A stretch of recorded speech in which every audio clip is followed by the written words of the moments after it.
Good morning, everybody. Thank you so much for coming. Thank you, Milstein, for your beautiful words by breakfast. Before we discuss a little overview on the topic that we're learning today, which is a very, very fun and interesting topic, before we discuss that, I'd just like to express my gratitude for all the people, all the parents, all the family members, all the alumni, and of course all of our Chashav Talmidim who made the time today to be able to come. It's not so often that the people who are not students in the yeshiva get an off day. You get an off day of January 1st for whatever reason that they have an off day on January 1st. But that notwithstanding, the fact that family members, alumni, brothers came down to be able to spend some time with their friends, family, is a tremendous thing. It's really something special, and we have a great amount of Karas Tov. Some grandparents are going to be coming.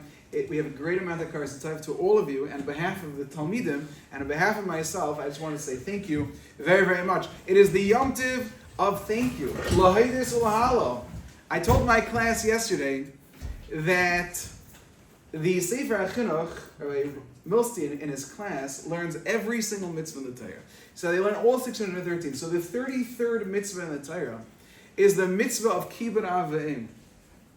And the Sefer HaChinuch gives a reason for the mitzvah. What he says is he says that the reason for the mitzvah to honor your father and mother is because of the fact that they give you the ability to exist.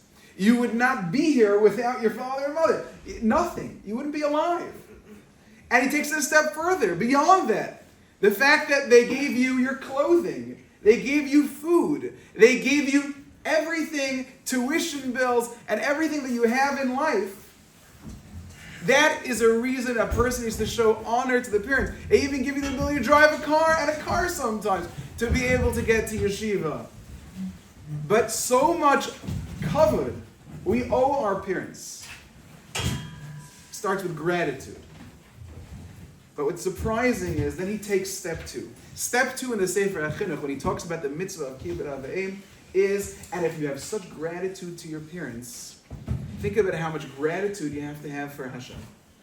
Step two beyond the gratitude we have for our parents is the gratitude we have for Hashem. And it got me thinking, there's a tremendous, beautiful movement out there. It's called Thank You Hashem. Thank You Hashem. And the song is great. We sang yesterday in Yeshiva by Howell. It's a gorgeous, beautiful song. Thank You Hashem.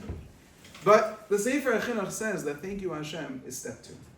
Step one is thank you people. Thank you Reb Yid. Thank you Tati. Thank you Mommy. Thank you Abba. Thank you Imi. Thank you Dad. Thank you Pops. Thank you Mom. Thank you to people comes first.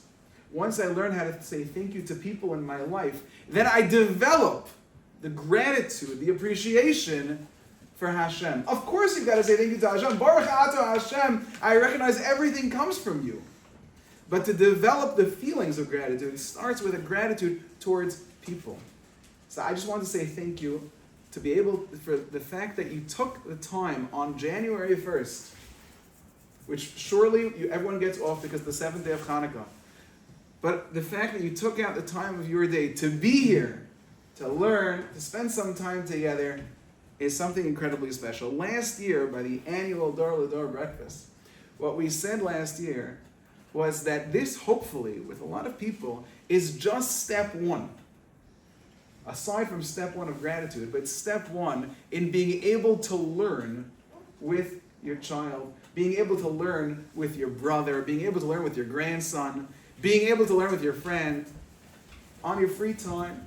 Use the opportunities. I know with my son, it's not so easy to find the chance to be able to learn with him as often as I can. And I really try to make the time, and it's hard.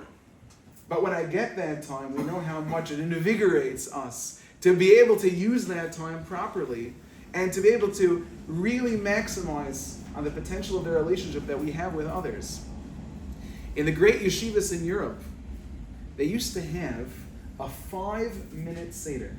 Just 5 minutes. And you'd think it was a 5-minute Seder to learn Kitzur Shulchan Aruch, or to learn a small Sefer. No, it wasn't. It was a 5-minute Seder to learn a very in-depth, complicated topic for only 5 minutes. Why would you learn? Why would you learn only for 5 minutes? To show you the value of 5 minutes. I'm going to have an intense learning session, and I'm going to have to stop it in 5 minutes. But it's going to show me the value of 5 minutes. 5 minutes with your child, 5 minutes with your sibling, 5 minutes with your grandson, 5 minutes with your friend, even if it's on the phone. To be able to get that, it's transformative. It can change your life, and it will certainly change his life. Today, Baruch Hashem, we're going to be learning a very exciting topic. As I said, if you look at your sheets, you have right here. The topic we're going to be learning today is, as my Rebbe Shlita likes to say, is in Yonah D'Yoma. It's the topic of the day. You might think it's the topic of the day is Chanukah. No, here in Arush Shalom we're learning Maseches Bava Kama. So the Yom Tiv that we're in for the entire year, Maseches Bava Kama, is Maseches Bava Kama. So we are learning about the halacha known as Adam Mu'ud Lo'olam. What does that mean? Well, we're going to learn a lot about it, but what we're going to see is what is the extent of our liability. What is the extent of our responsibility when we damage someone else or we cause damage to someone else? There are a lot of very interesting cases that we're going to learn. It's very well explained very clearly. Before I finish, I just need to quickly point out that today's program was sponsored Le'ila Nishmas. It's Le'ila Nishmas, Reb Shlomo Eliezer ben Reb Dov Ber, and it's also Le'ila Nishmas Taiba Bas Reb Shlomo Eliezer, and it's also Le'ila Nishmas Devosha Bas Reb Moshe Yosef, all three who were killed in the Holocaust in Treblinka, and their yahrzeit is right today and yesterday. Nobody's really clear when exactly the yahrzeit is, but it's celebrated on Rosh Chodesh Teves. What we're going to do here is that the program, the way it's set up, is that there are sections. So there's one section, it's a smaller section. After you finish section 1, we're going to have someone come up here, summarize, discuss some of the things that he has gotten to speak about with his chavrusa. And then when we get to section 2, we're going to be pausing case by case. As you'll see, there's case 1, case 2, case 3, etc. Enjoy, and we will all be together momentarily.